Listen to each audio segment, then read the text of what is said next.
The local woman who walked hundreds of miles in preparation for the Pope's visit. You're watching NBC7 News at 6. So the Pope's here to the U.S. does not include a West Coast stop, but it will feature a very famous figure in California history, and there is some controversy about this saint-to-be. NBC7's Greg Bledsoe explains. Well, the person who is about to become a saint has strong ties to this place here in San Diego and also some strong opinions surrounding him.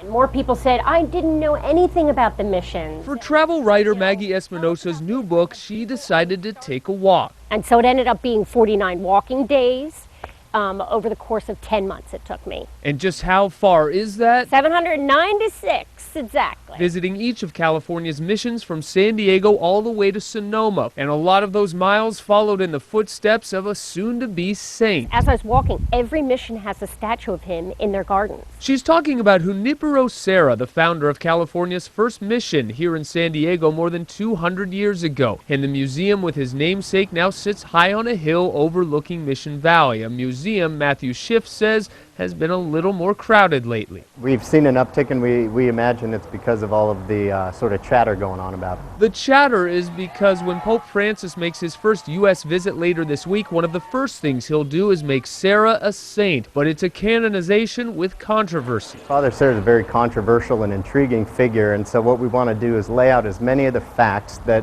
we know of today as we can for people. Over the past several months, protesters at California missions have criticized Serra for founding a system they claim exploited and abused California's native population. Here they were enslaved, they were beaten, they were whipped, put in shackles. A letter from the California Association of Tribal Governments demanded the Pope cancel this week's ceremony, and an online petition asked Governor Brown to oppose Serra's sainthood. His name and the missions go hand in hand. While Maggie Espinosa says Serra was not the focus of her trip, anything she posts about him seems to get a reaction. And I would get people saying murder, rapist, know your history, etc.